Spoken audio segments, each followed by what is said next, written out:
एक गांव में रामधन नाम का एक आदमी रहता था। वह बहुत मेहनती था, लेकिन उसकी लाख मेहनत के बाद भी उसके घर का गुजारा पूरी तरह से नहीं हो पा रहा था। इसके लिए वो अब दिन रात अपने खेतों में मेहनत किया करता, लेकिन इतनी मेहनत के बावजूद उसके खेत सूखे पड़े थे। रामधन इसका कारण नहीं समझ पा रहा था। तभी उसकी नजर खेतों से सटे नीम के पेड़ पर पड़ी। यही है जिसने मेरे खेतों की नमी को सोख रखा है। मुझे इसे यहां से उखाड़ना होगा। यही सोचकर रामधन सुबह सुबह अपने फावड़े को साथ लेकर नीम का पेड़ उखाड़ने अपने घर से खेतों की ओर चल दिया। वो अपने फावड़े से पेड़ की जड़ों पर चोट कर रहा था, लेकिन पेड़ों की जड़ों पर चोट करते करते कब उसके हाथों से एक नाग मर गया उसे पता ही नहीं चला। रामधन मारे डर अपने घर की ओर चल दिया। उस पेड़ की जड़ों में एक नागिन भी थी। गनीमत ये थी कि नागिन रामधन के फावड़े की चोट से बच गई थी। वो अपने मरे हुए सांप को देखकर बिलक बिलक कर रोई।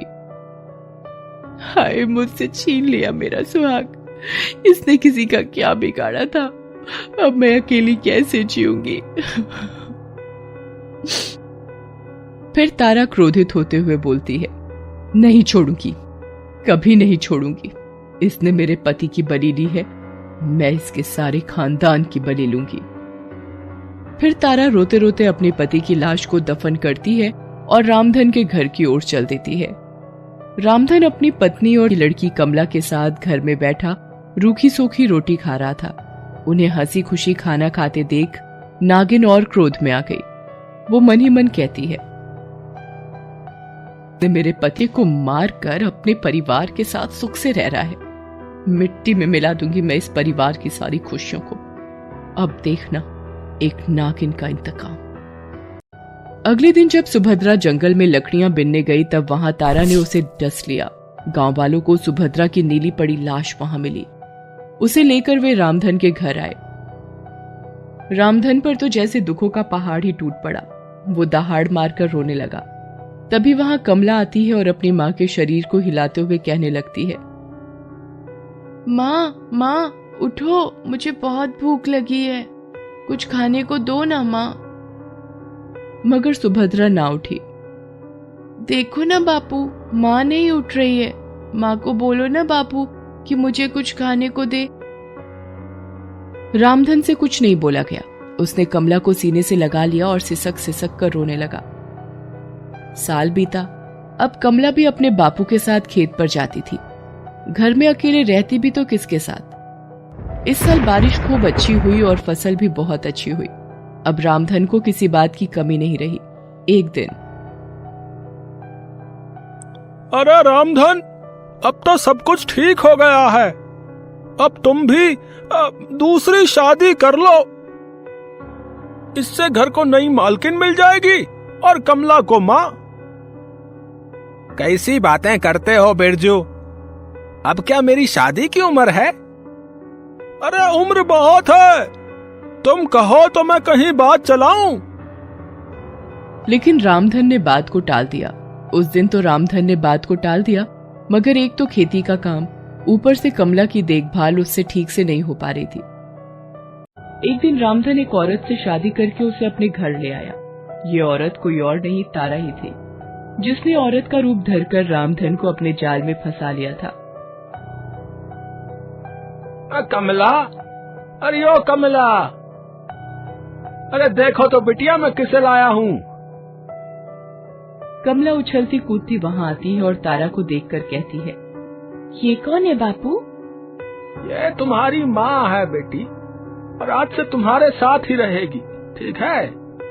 कमला माँ कहते हुए दौड़कर तारा से लिपट जाती है। तारा की जी में तो आया कि तुरंत ही कमला को डस ले, मगर अपने मन के भावों को छुपाकर वह कमला को गले से लगा लेती है। तुझे तो तिल तिल कर मारूंगी मैं, माँ की बच्ची।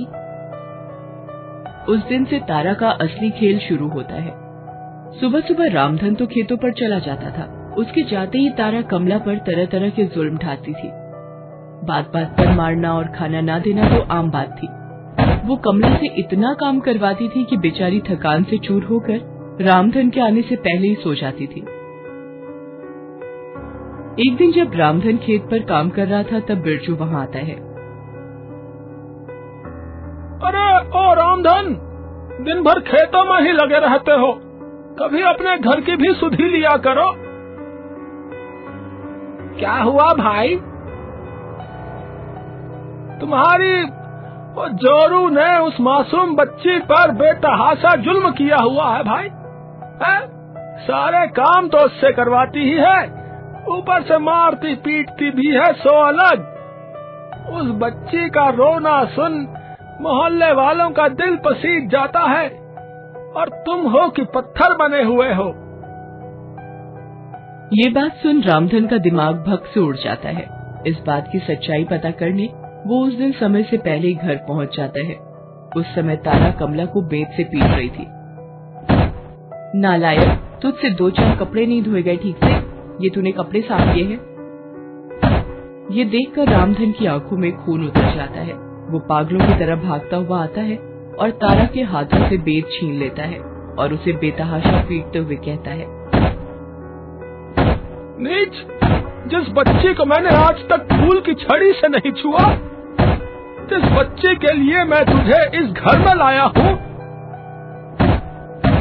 उसी पर जुल्म ढा रही है।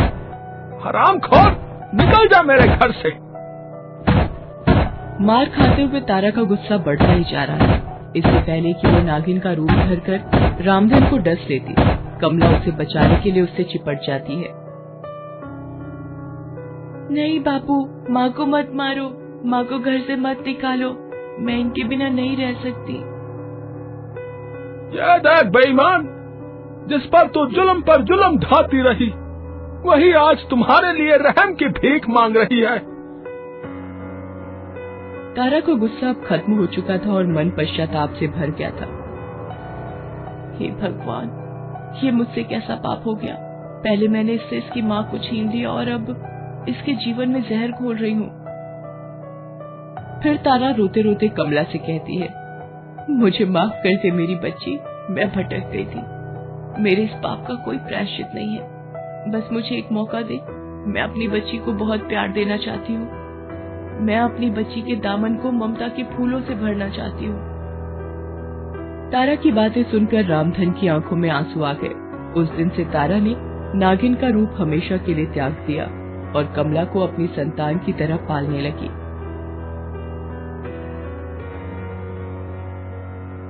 हेलो दोस्तों, कैसे हैं आप सब? हमारी कहानियाँ देखने के लिए हमारे चैनल को सब्सक्राइब कीजिए और हाँ, बेल आइकॉन पर क्लिक करना मत भूलिएगा।